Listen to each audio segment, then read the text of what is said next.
ఆ 2.5 సంవత్సరాలు ఎంత నరకం అనుభవించినో మీరు చూసింది. అంతేకాదు సరే కుట్రదారులు ఎవడు ఓడగొట్టిండో ఎవడు గెలిపించిండో దాని జోలికి పోతలేను. కానీ నేను ఒకటి మాత్రం ఇప్పటికీ ప్రజలెప్పుడు కూడా మోసం చేయరు. ప్రజలకు నాయకత్వం వహించే వాళ్ళు మాత్రం చక్కటి దారి చూపించాలి. ఇక్కడో అక్కడక్కడ నెగ్లిజెన్సీ ఉందా ఇంకేముందో తెలియదు, కానీ మొత్తం మీద ఓడిపోయినాం. ఎన్నడూ అంటే హుజురాబాద్లో ఓడిపోతామని చెప్పి ఎవరు కళ్ళ కూడా ఊహించింది ఓడిపోయినాం. దాన్ని అంగీకరించాల్సిందే. నేను అనుకోకుండా ఇక్కడికి వచ్చిన ఇక్కడి ప్రజానీకం అంతా కూడా గొప్పగా ఆశీర్వదించి గెలిపించింది. మీకు తెలుసు, మీరు వస్తున్న రోజు ఇక్కడికి వస్తే ఇది పెద్ద పార్లమెంట్, 40 లక్షల ఓట్లు గుర్తుపెట్టుకోండి. 40 లక్షల ఓట్లు, ఒక 70 లక్షల జనాభా ఉన్నది. దాదాపు సగం హైదరాబాద్ ఉంటుంది ఇక్కడ.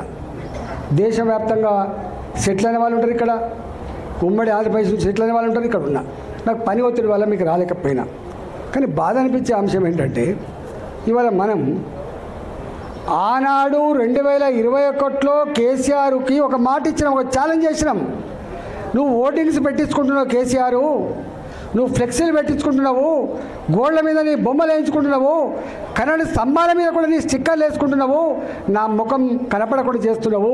కానీ నా ముఖం గా ఫ్లెక్సీల మీద లేదు కొడుక, నా ముఖం ఈ ఓటింగ్ల మీద లేదు కొడుక, నా ముఖం ప్రజల గుండెల్లో ఉందని చెప్పిన. ప్రజల గుండెల్లో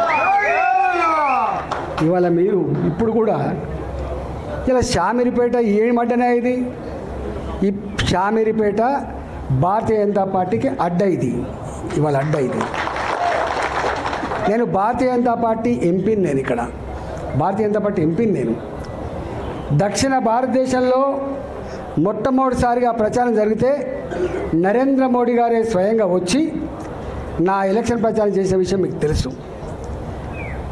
గా అడ్డ ఇది పార్టీకి ఊపిరి పోసే అడ్డ, నాయకులకు స్ఫూర్తినిచ్చే అడ్డ, రేపటి గెలుపుకు సంకేతం ఇచ్చే అడ్డ ఇలా షామీర్పేట అడ్డ.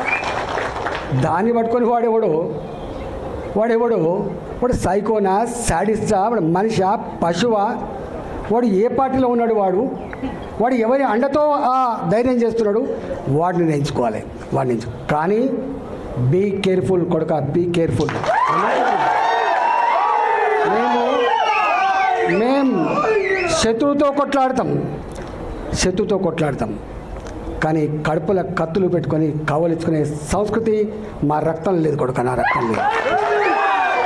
ఇవాళ మీరు ఎవడెవడు సోషల్ మీడియాలో పెడుతున్నారో, ఏమేమి రెచ్చగొడుతున్నారో, ఏమేమి చేస్తున్నారో మొత్తం పైకి పంపించే ప్రయత్నం చేస్తా.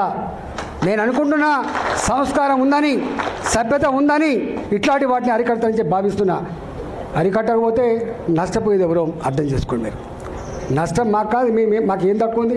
అసలు మీరు ఎవరు? అసలు నీ శక్తి ఏంది, నీ యుక్తి ఏంది, నీ చరిత్ర ఏంది, మా చరిత్ర ఏదిరా?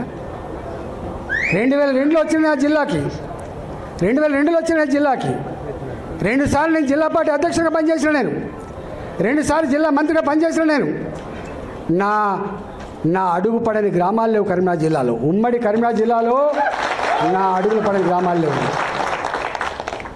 ఉమ్మడి కరీంనగర్ జిల్లాలో నేను కరీంనగర్లో ఉంటే పొద్దున ఉదయం పొయ్యి ముట్టిస్తే రాత్రి 12 గంటలకు కూడా ఆ పొయ్యి ఆరిపోయేది కాదు.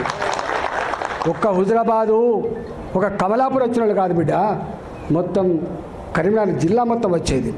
పక్క పంటున్న జిల్లాలు కూడా అప్పుడప్పుడు వచ్చిపోయేది. ఇవాళ నేను 2 సార్లు 40 ఫ్లోర్ లేదని చెప్తున్నా అంటే నాకు తెలియని జిల్లా ఉంటుందా? నేను పోని మండలం ఉంటుందా? నేను మాట్లాడినటువంటి జాతులు ఉంటాయా? మీకు మా చరిత్ర తక్కువ తెలుసుకోడు కా, మీ చరిత్ర మీకు తక్కువ తెలుసు. నేను ఆర్థిక మంత్రిగా ఉన్నాడు 110 కులాలు 120 కులాలు ఉంటే అనేక కులాలకి పాపం ఇప్పటిదాకా వాళ్ళకు ఎమ్మెల్యేలు కాలేదు, ఎంపీలు కాలేదు, వాళ్ళు గుర్తించిన పాపన పోతలేరు, వాళ్ళకు కుల సర్టిఫికేట్ లేవని చెప్పి నన్ను ఎవరు కోరలే.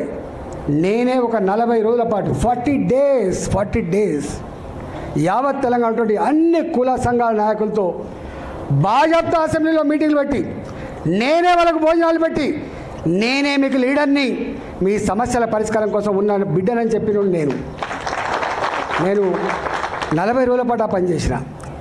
40 రోజుల పాటు అన్ని సమస్యలు తెలుసుకున్న తర్వాత నేను ఒక బీసీ కాంక్లేవ్ అని చెప్పి బీసీ పార్లమెంట్ సభ్యులను, బీసీ శాసనసభ్యులను, బీసీ శాసన మండలి సభ్యులను, ఆనాడు మా స్పీకర్గా ఉన్న మస్వనాచారి గారిని, ఆనాడు కౌన్సిల్ చైర్మన్ ఉన్నటువంటి స్వామి గౌడ్ గారిని, మంత్రులందరితో ఒక మీటింగ్ పెట్టిన. 3 రోజుల పాటు పెట్టాను నేను.